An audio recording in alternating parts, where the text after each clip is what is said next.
सबको जय श्री राम। मित्रों, एक बार मैं पुनः आपके समक्ष उपस्थित हूँ और आज हम बात करेंगे ढोंग नीति बनाम सेवा नीति पर।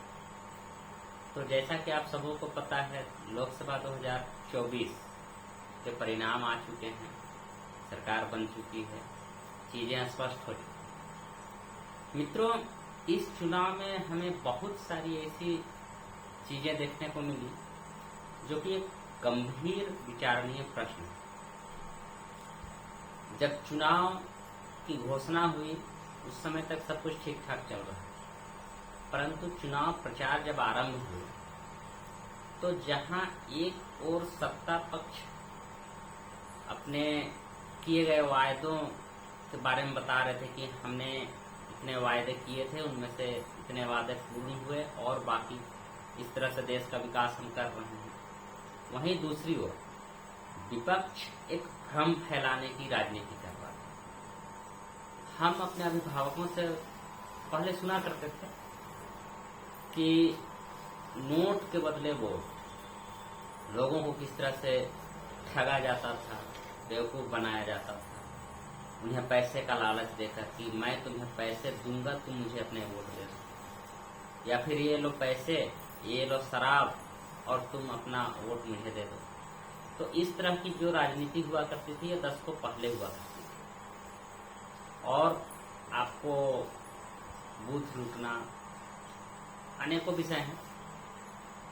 जहां एक और कुछ वर्षों पूर्व यदि आप ध्यान देंगे तो देखेंगे कि सरकार के पास सेना को बुलेट प्रूफ जैकेट देने की कोई योजना नहीं होती।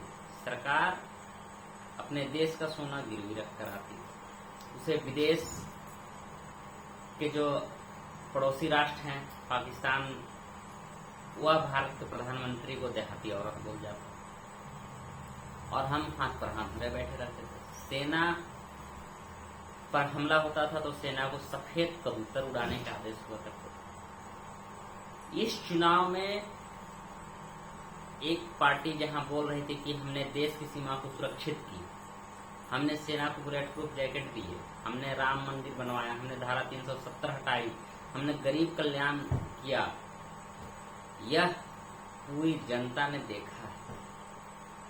इन चीजों में कहीं कोई असत्य बात नहीं थी कि वादे पूरे हुए, पूरे नहीं हुए, ऐसी कोई बात नहीं। परंतु विपक्ष एक भ्रम फैला और वह भ्रम था खटाखटी से। आपके अकाउंट में फलाने तारीख को जादू से खटाखट पैसे आ गए, तो यह तो सीधा सीधा धोखाधड़ी का विषय हुआ कि भैया आप मुझे वोट दो और पैसे ले लो। जब चुनाव परिणाम आए, उनकी सरकार तो बन गई और उसके बाद उनके पीछे लोग पड़े हुए हैं। तो आज सोचना यह है कि हम किस दिशा में जा रहे हैं, क्या हम अपने आने वाली पीढ़ी को देखने वाले हैं। जिस तरह से हमारे पूर्वजों ने जो दंश झेला है, आज उससे युग आगे बढ़ चुका है। आज बात विकास की होने लगी है, देश के उत्थान के होने लगी है, व्यक्ति से लेकर राष्ट्र तक के उत्थान की बात। आज चुनाव में मुद्दे होने चाहिए कि आपके जीवन का स्तर कैसे सुधरे, किसान का जीवन का स्तर कैसे सुधरे, सेना का जीवन का स्तर कैसे सुधरे, देश समृद्ध कैसे बने, पुनः विश्व गुरु कैसे बने।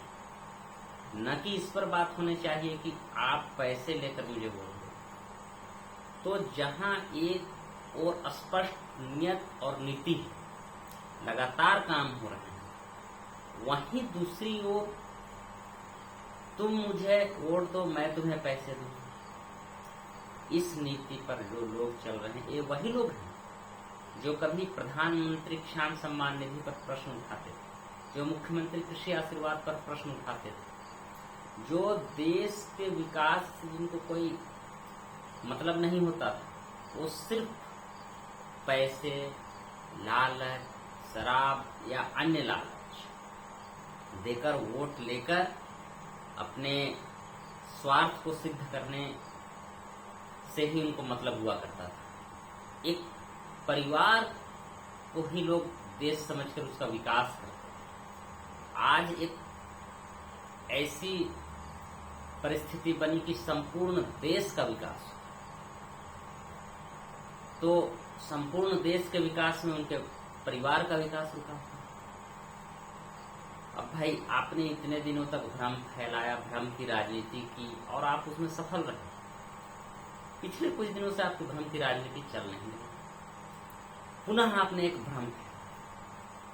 तो आज के लोगों को सोचने की आवश्यकता है कि एक व्यक्ति सेवा कर, दिन रात आपके सेवा के लिए वो तत्पर रहता है, वह 18-18 घंटे काम करता है, आपके किसान भाइयों के खाते में पैसे भेजता है, आपको मुफ्त में उपचार के लिए व्यवस्था उपलब्ध कराता है, कोरोना जैसी महामारी में लड़कर देश को आगे ले जाता है, देश की अर्थव्यवस्था को चरमराने नहीं देता है, सीमाएं सुरक्षित हैं, हर तरह से आपके हितों का ध्यान रखता है, आपके जीवन स्तर को सुधारता है। जहां एक और गैस के लिए लंबी लाइन लगती थी, अब आपके घरों में गैस पहुंच रहा है। पहले सांसद और विधायक से पैरवी करवाने पड़ते थे, तब जाकर गैस सिलेंडर का मुंह देख पाते थे। आज गैस सिलेंडर की लाइन लगी हुई आपके घर। पहले लोग अच्छी सड़कें देखने के लिए कहीं दूर जाया करते थे, अब अच्छी सड़कें उनके घर तक पहुंच रही हैं। तो उस काल पे जीने वाले लोग आज जो परिस्थितियां हैं उससे उनको अंदाजा है कितना कुछ बदलाव हुआ है, जीवन स्तर किस प्रकार से बदला है।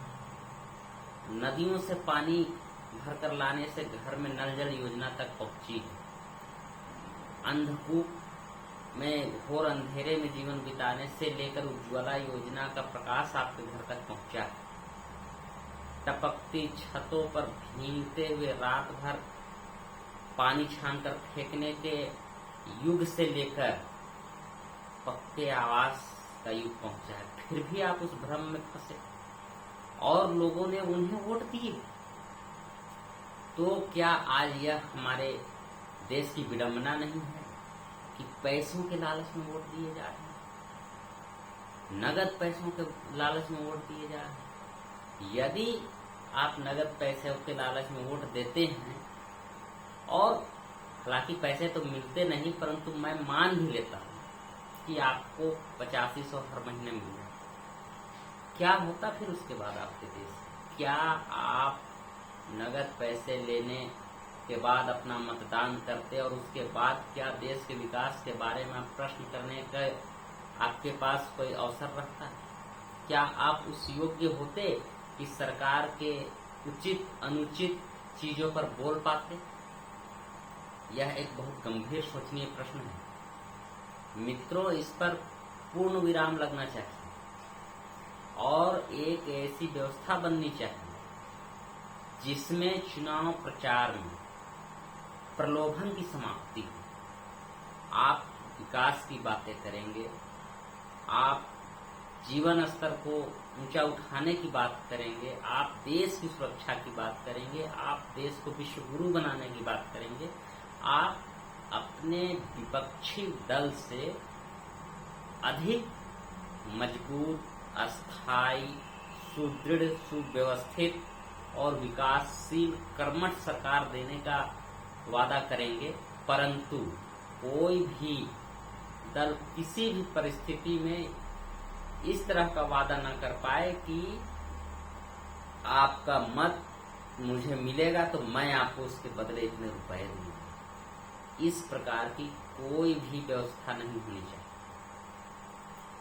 यदि व्यक्ति का उपचार मुफ्त में होता है, उसमें लोगों का कोई लालच नहीं, कोई जानकर बीमार पड़ेंगे तो मुझे मुफ्त में इलाज होगा यह सोचकर आपको वोट नहीं देगा। लोग बीमार नहीं पड़ना चाहते।